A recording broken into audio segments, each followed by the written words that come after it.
Welcome back to the channel. I've had this truck now for 1 year and about 14,300 miles. If I were in your shoes, I would want to know, would I do it all over again? So if you're waiting on a truck to be delivered to you, or you're thinking about ordering one of these things, you probably have a lot of questions about what model, what configuration, what options, all of that. I certainly did. What would I tell myself if I could go back in time 18 months ago to when I sat down to order this truck? What advice would I give to myself? Like, whoa, don't do that. You go for this option or get this configuration. What would I tell myself 18 months ago? Or the other way that you could look at this is, if a tree falls on this truck and totals it tomorrow, what am I going to be able to do to replace this truck? Is it going to be the same thing, or would I have to do something differently? So I'll answer those questions by the end of this video. What am I driving? Well, this is a 2022 Ford F-150 XLT PowerBoost. This is the 302A XLT model, 6.5-foot bed Super Crew, 3.5 liter PowerBoost engine. So this is the hybrid powertrain, 4x4 sport appearance package, Atlas blue. It's got the 12-inch Sync 4 screen, Pro Power onboard 7.2 kilowatts in the rear, 360-degree camera system, Ford Copilot 360 Assist 2.0, trailer tow package, bed utility package, moonroof, sliding rear window. And finally, the console shifter do not have the work surface. It's a loaded XLT, and it's one notch below a Lariat model. Here's the window sticker. For those of you that are curious, you can pause the video here. You can see what options that I have for this. Now, down here on the total MSRP, that's not exactly what I paid for this. My out-the-door price was about $60.6K, which did include an extended warranty package, which ran me, I don't know, something like $1,900. So we'll see how much it costs to replace this exact truck a year later. Here's the elephant in the room: the cost of running a large vehicle like this. You can see that after running this truck for about 14,300 miles, I have used 639 gallons, which gives me an all-time average miles per gallon of 22.3. Actually, not that bad. And this gives me, at 340 a gallon, about 2173 total spent on gasoline. So just gasoline costs alone is 15.2 cents a mile. Now, the cost to operate this vehicle. So first of all, insurance runs me about $51.43 a month, $617.16 annual. This is going to, of course, vary dramatically depending on where you live and the style of driver that you have around you. Car wash. This is a big vehicle. This is something that I don't want to spend time washing every week. I park it outside, and it tends to accumulate an amazing amount of crud all over the vehicle. This thing gets a treat every week. I pay about $25 a month for a subscription to a local car wash here. So I pay about $251 a year for a car wash. I do my own oil changes, and I get the best stuff that I can. You can see the other videos about my oil changes here. I use the Motorcraft filters. I use Pennzoil Ultra Platinum, and I give this thing an oil change no more than every 5,000 miles. But as you can see, that the cost for this is really not that bad. In South Carolina, where I live, the local taxes are baked into your plate fees. And so my local taxes are about $650 a year. Now, this includes things like paying for the library, maintenance fees for the roads, the local museums, those kind of things. So that's it, $650 a year. Total miscellaneous operating costs is about $1,730 a year. So if we total up everything here, the fuel, $21.73, operating costs was $1,730, total annual running costs are about $3,900 a year. So the cost per mile to run this thing is just over 27 cents. Now, this is not including cost to finance or modify the truck. Now, believe it or not, I've actually had some revenues which have offset my cost for the truck. So one of the videos I did earlier was about using the truck to secure revenue from roadie, and that was worth $22.58. And I put about 2,000 miles on it doing so. It took me about 59.5 hours of total time. So revenue per mile was actually pretty good at $1.14 per mile. Revenue per hour was almost $38 per hour. So you can use a truck like this as a tool to secure revenues. After 1 year of ownership, what do I still love about this truck? First off, we'd have to say the PowerBoost engine. Well, as you might imagine, something I really love about this vehicle is the powertrain. The PowerBoost powertrain, the 3.5 liter twin turbo V6 mated to the electric motor. And I think Ford did a phenomenally good job of designing this powertrain, so much that the competitors are apparently copying it almost verbatim through Toyota. But they really knocked it out of the park when they built this thing. So it's got torque for days. It's very quiet. It likes to live down in the low RPM range, so you really don't have to rev this thing to get a lot of torque out of it. That's what the turbos do, although I try to keep it out of boost just because boost will cost you eco. So I really enjoy the PowerBoost powertrain. And another thing I really like about it is the fact that it's extremely flexible. So if I need grunt, if I need it to really pull something hard, it can do that. Or if I need it to be really efficient, it can also handle that equally as easily. Where this thing's sweet spot is like back lane roads, maybe 45 to 55 miles an hour, 2-lane highways kind of going through the back roads. This thing really shines like that. That's where I can typically get 27, 28 miles per gallon through that type of driving in eco mode. And I never feel like I have to wind the engine out. I never feel like it's starved. It has all the torque I need for just about every conceivable driving situation. So that is one of the things I really love about this vehicle is the power plant. The PowerBoost 3.5 liter EV hybrid engine. Next up, we'll discuss the ProPower onboard 7.2 kilowatt generator. The dumbest thing that I did when I ordered my PowerBoost was to go small with a 2.4 kilowatt system. One power outage later, and I was lucky to be able to upgrade the order to 7.2 kilowatts before the build. I did an entire video on how to use this impressive system. You can find the video link in the info section below.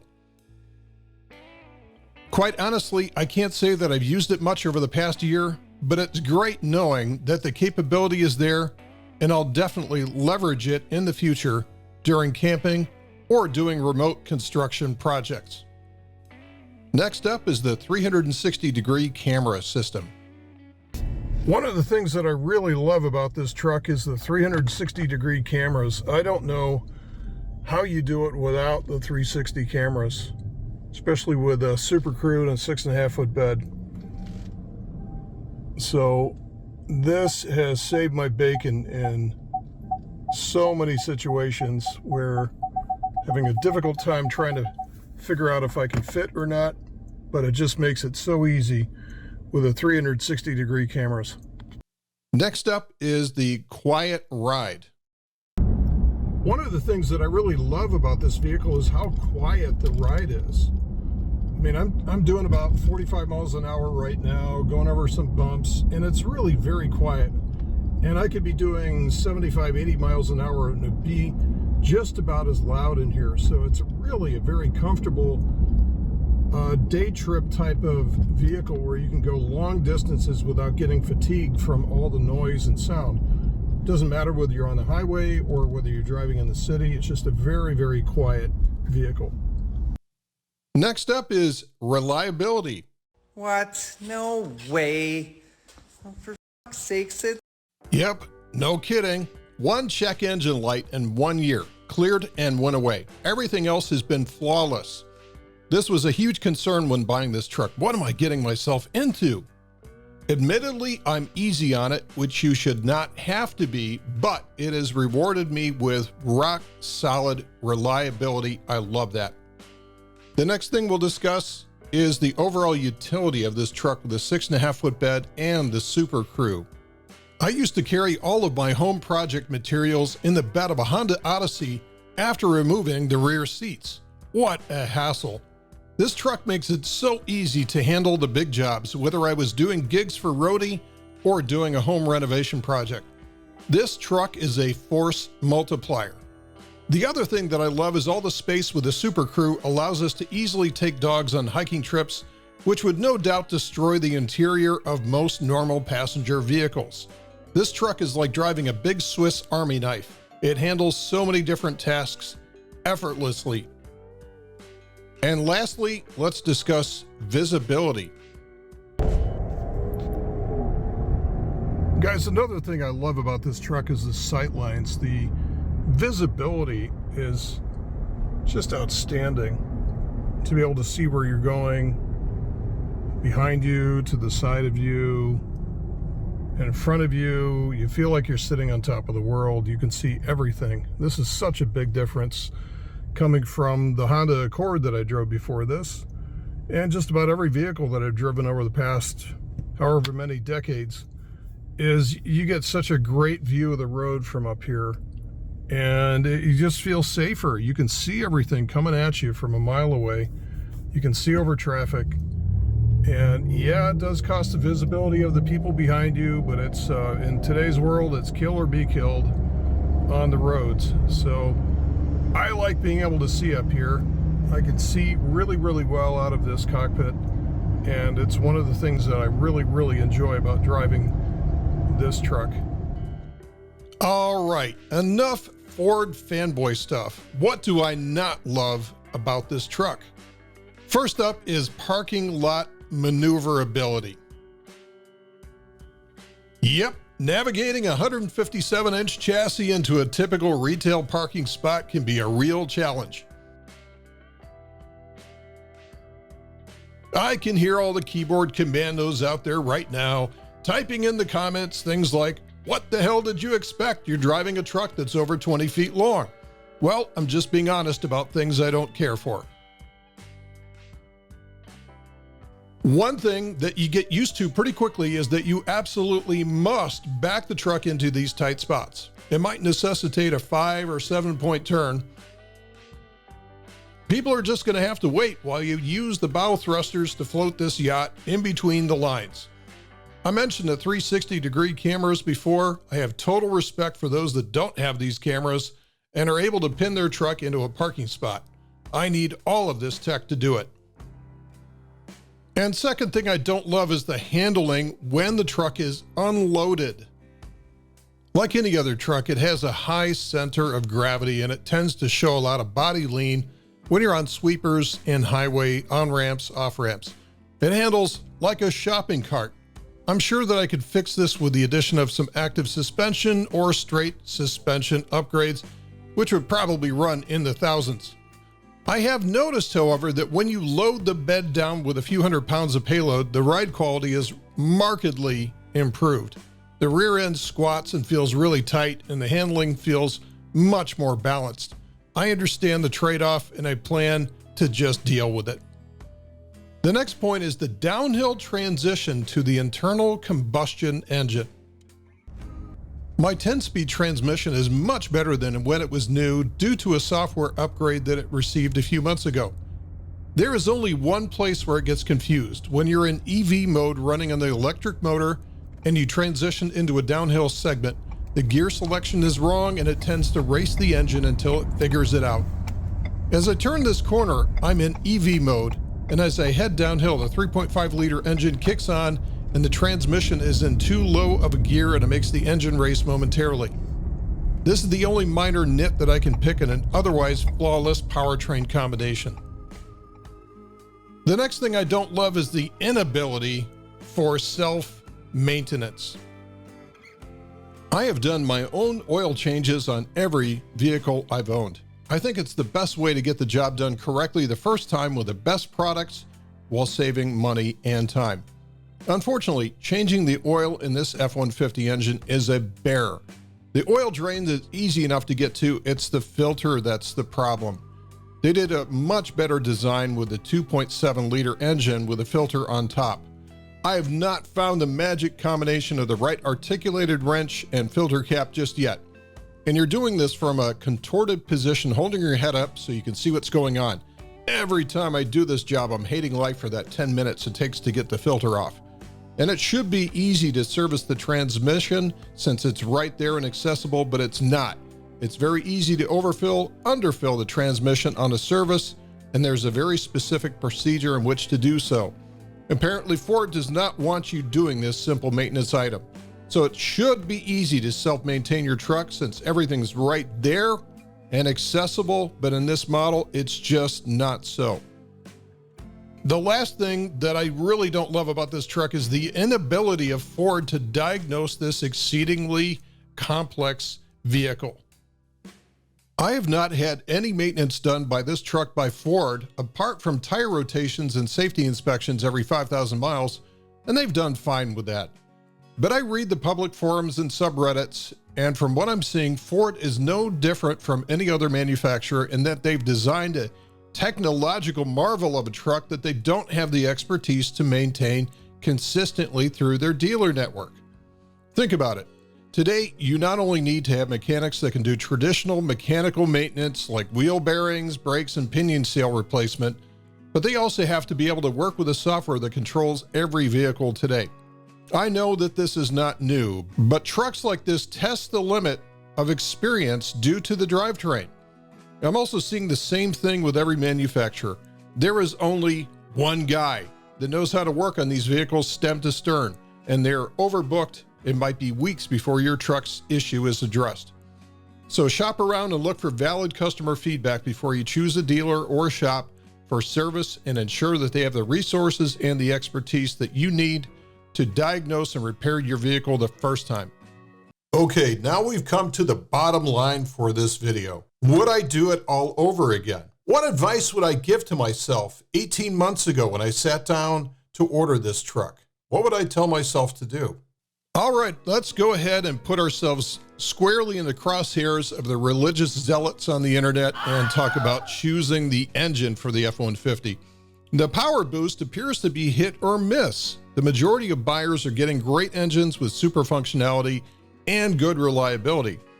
A small percentage of these are real lemons beyond the capability of the local Ford tech to repair. I don't know the numbers, but it appears to be a very small sample of the thousands that they built. You'll never hear from the owners with no problems. And again, my own experience has been 0 problems over the past year. Had I not needed the Pro Power onboard option with at least 2.4 kilowatts, the better choice might have been the 2.7 liter EcoBoost. Very similar fuel economy numbers, better engine design than the 3.5 liter, probably much better long-term reliability due to engine design and simplicity. So if I were to go back 18 months and talk to myself while I was ordering, I would say, don't get the PowerBoost just for the fuel economy. You can get that with a 2.7 liter EcoBoost, very, very similar numbers, unless you need all the features that go along with the PowerBoost, which includes the Pro Power on board. Now, if you do choose the PowerBoost, ordering the truck with a 7.2 kilowatt is a no-brainer versus the default 2.4 kilowatt Pro Power onboard system with the PowerBoost.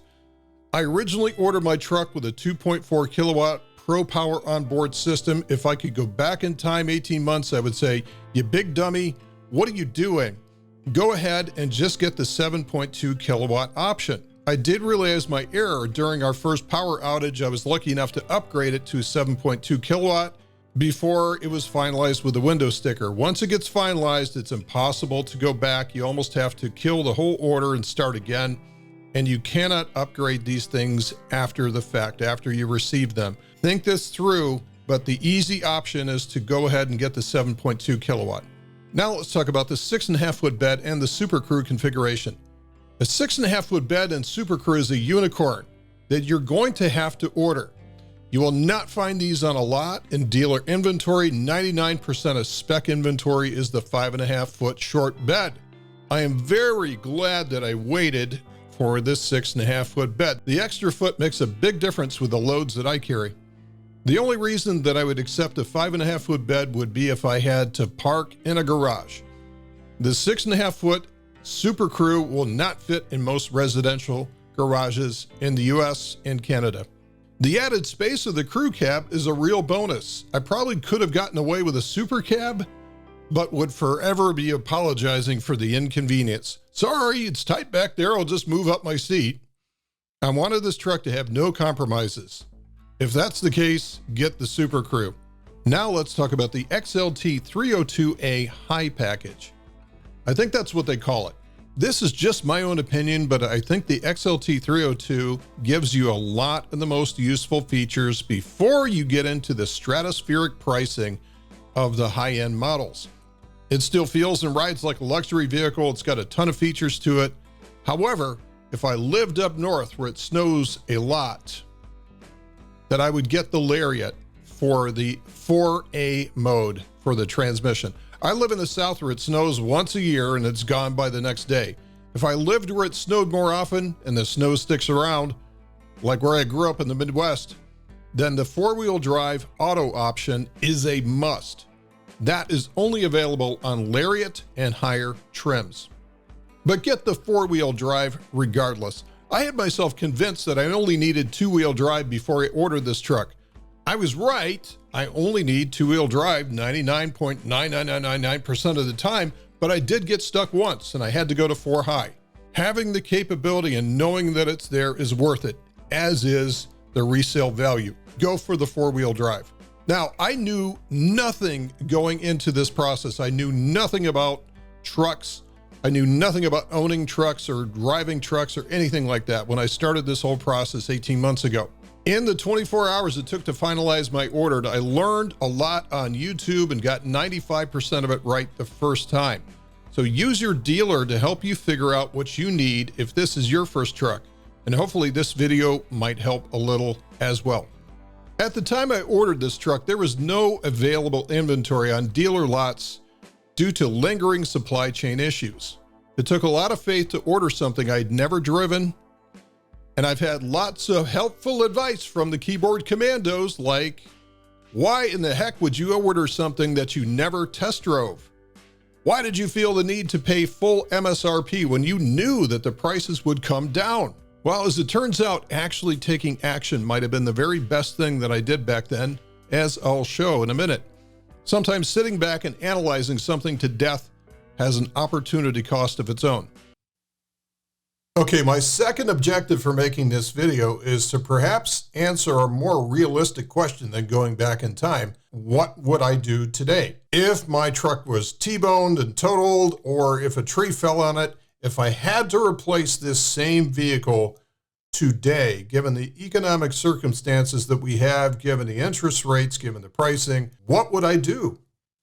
So if I were to replace my exact truck with a 2023 model today, I went and spec'd out the same 302A XLT on Ford.com. I went through and put every single feature on there. And the estimated net price for this vehicle was about $66,250. So adding a 1945 extended warranty brings the total to about $68.2K versus the $60.6 that I paid. That's a difference of about $7,600 on the purchase price, not including the financing costs. That's a 12.5% increase over 18 months and 1 model year later. With the same $32.5K cash down, I'd be financing roughly $37K versus the $26 I'm currently financing on my 22 model. So what does that mean? If I plug that into a financing calculator, my monthly payment would be about $630 a month. If I had to replace my 2022 XLT today with a 2023 model, my loan payment would be about $230 a month higher. That would be a deal killer. I'd have to find a used model, downgrade to an XL or STX, or drop into something like a Maverick or a Ranger. Sometimes the cost of delaying a decision means everything. Now, realistically, if I had to replace this truck tomorrow, I was at the dealer today getting some maintenance done, and what I noticed is that there's a lot of inventory out there. much more than there was 18 months ago. So I don't think they're moving as fast as they want them to. So I'd probably be able to cut a deal, but I would not be able to find that same unicorn that I own right now. I'd not be able to find a 6.5 foot bed. The only one that I saw today was a super cab, not a super crew. So if this thing gets destroyed tomorrow, I'll probably have to replace it with something slightly different. So there you go. There's the perspective of somebody that's owned one of these trucks for a year. What would I do if I could go back in time and do this all over again versus what would I do if I had to start all over again tomorrow? I hope you found this video useful. I get all my ideas from viewers just like yourself. So let me know what you think in the comments below, plus any other topics that you'd like to see me tackle.